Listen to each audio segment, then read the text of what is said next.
Hi everyone! In the last video, you left so many comments. Like, a lot of comments. And I have to say, you were right. I messed up and mixed up two parts.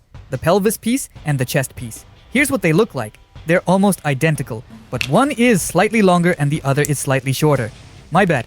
I totally admit the mistake, and thanks to everyone who pointed it out in the comments on the last video. Let's quickly fix my mistake, finish this build, and wrap it up with the final score. Maybe I'll even rate it higher than last time. We'll see. And one more thing, today we're definitely giving our dummy a Spider-Man style color scheme. And if you guys want, I can turn him into a full-on Spider-Man. Paint him, add the web, and give him gold iron spider tentacles. Let me know in the comments if you'd want a video like that. While I'm showing you how I'm repairing dummy, I want to say this. Yeah, the plastic wasn't the worst thing ever, but the figure was printed with phenomenally low quality. Even though I did mess up the assembly, I was, and still am, unhappy with how the parts were printed. I'm pretty sure this model could have been made much better, either printed with a higher quality printer or produced using some kind of molding, so the figure would come out nicer. Let's move on to what we still have left to build.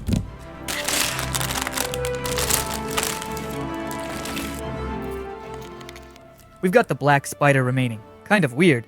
In the picture it looked red, but okay. Okay. And we've got the red parts for the red dummy. So the skeleton stays black, and we can swap the blue parts and plates for red ones. Alright, let's quickly free all the parts from the frames. I really like this process. It's kind of meditative.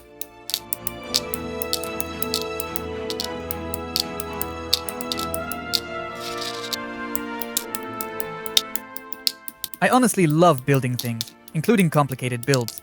If you're subscribed to the channel, you probably already know I love building with Lego.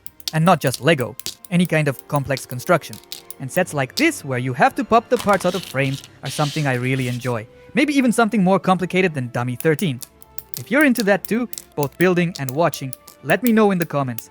I'll buy and build something really interesting and more complex. Robots, complicated mechs. Definitely tell me in the comments if you'd like that. I'd be really happy to build something like that. Of course, the downside of builds like this is that the parts are basically unprocessed. And look at this, you literally have to carve these parts, so we can't do without a file and these little pliers. We snip off all the big, sticking out blobs of plastic and file everything down. If we spot any really bad defects, we have to cut them out. Unfortunately, the quality of the red and black parts is the same as the blue ones from the first video.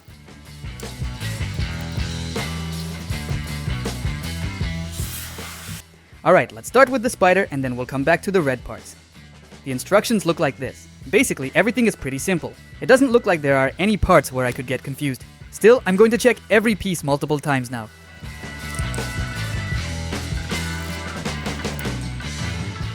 Connect, file. We're moving along. This part is pretty much an obvious build. By the way, the spider's head turned out really cool. Those eyes are epic. I love them. And the click is satisfying too. No serious issues with the connections. Nice. Let's quickly assemble the legs. Here you do have to file off the plastic blobs, and sometimes there are small issues with that.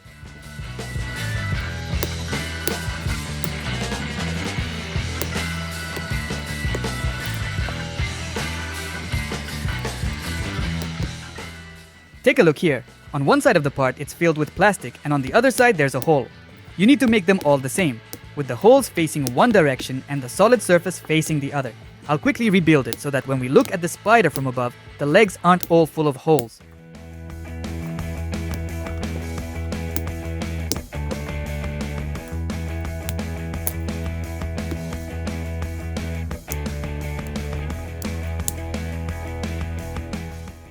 On the spider's abdomen, the two outer mounts should have these little bumps. Later on, you can attach an extra piece to them. We assembled the back part of the spider. It's movable. Pretty cool. Honestly, the spider already looks great. If it were red, it wouldn't feel as natural. This one looks realistic and creepy. If you have arachnophobia, you probably wouldn't even build this. And if you have friends with arachnophobia, well, you could have some fun and scare them. Okay, that was a joke. On the belly, you can attach this little piece and a suction cup. Then you can stick your spider somewhere. On a wall, on the fridge. There's also a built-in option to turn this spider into a spider centaur, or I don't know, a Spider-Man. Not Spider-Man, but, you know, a man spider.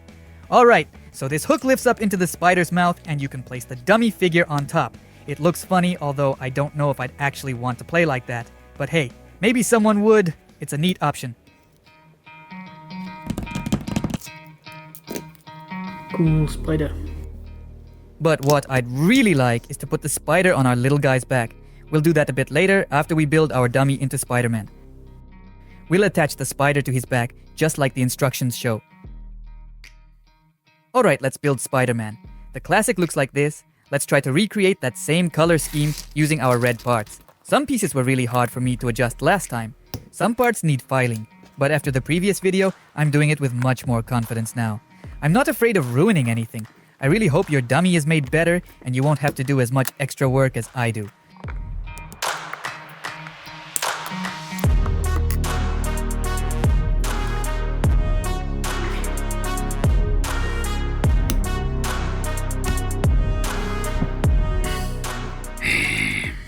The pieces won't fit again. Oh, there we go, it slid right in. But right here, you really have to apply force and refine the parts. My fingers already hurt. I really hope you end up with a higher quality figure. Luckily, I've gotten more confident with my hands, so now I can file the parts pretty quickly. When I did all of this for the first time in the first video, I spent even more time on it.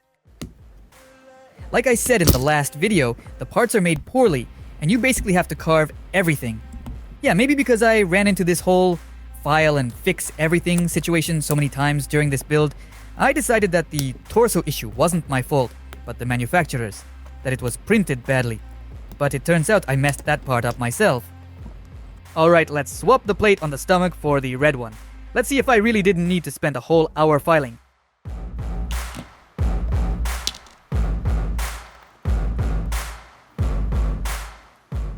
Oh well, I did have to strain a bit. It didn't go in as easily as I wanted, but overall it's fine. So yeah, I filed that piece for nothing for so long in the last video. Everything works like it should.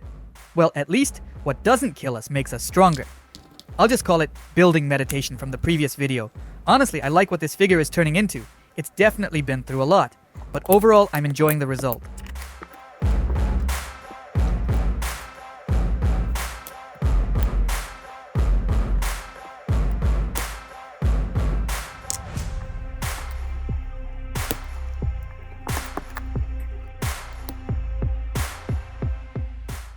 Here, to remove the plate from the forearm, you can't just do it with your hands. You can break it. You have to carefully pop the piece off and it's risky. I don't know how I'd do this without tools, but luckily I have them. There, we got it out. Write in the comments how you removed yours. Maybe you managed without tools. I definitely wouldn't have been able to do it without tools in this case.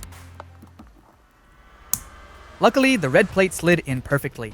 And now we already have a finished Spider-Man arm. Moving on to the next arm. And here, unfortunately, I just couldn't get a good grip on the piece. I damaged it a bit while pulling it out. See? Yep, I nicked the plastic. But it's fine. We can restore it by quickly filing it a little. Now it looks normal. We put on the red forearm and now the figure looks like the classic Spider-Man color scheme.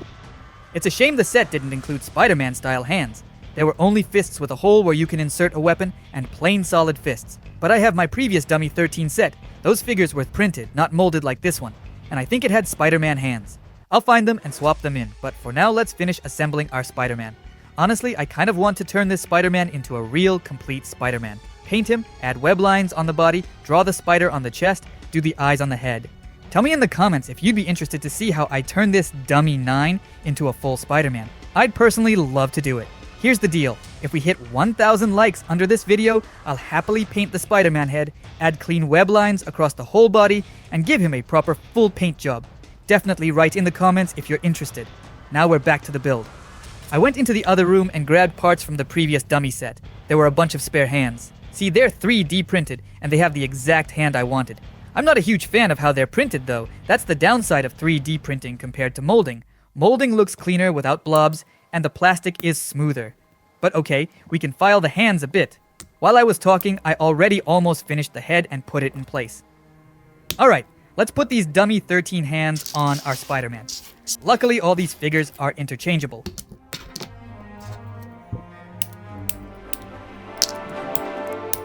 I really don't like these plastic blobs on the printed parts.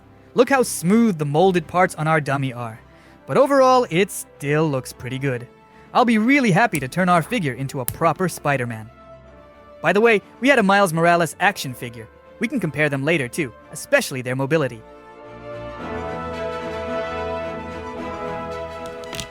Alright, let's see what the instructions say next. We can attach the spider to the back. We remove this suction cup, partially disassemble the spider, and attach it onto the little peg where the head used to connect, onto Spider-Man's back. And then we can turn the legs in the spider's direction. In my opinion, it looks cool. Almost like a spider with tentacles, like Iron Spider. We have a whole bunch of videos where we built similar figures. I really want to make him into Iron Spider. Paint the tentacles gold. Write in the comments, seriously, write. Hit those likes. I want to do it together with you. I can already see how I'd make it super cool. A great paint job, details on the face and body. I've got the tools for it. Let's look at the final result. We'll put him into a few poses and give the final score to our figure. And as for the score, last time I gave this set 2 stars. Honestly, I probably overreacted. You can absolutely give this figure a solid 4 out of 5. In the end, it can turn out pretty nice and playable, and you'll enjoy it. The only thing is, there's quite a lot of small cleanup work, filing parts and so on. Leave a comment about what you think of the video and whether you want a continuation where I paint the figure into Iron Spider. And subscribe to the channel too. Thank you so much. Bye everyone.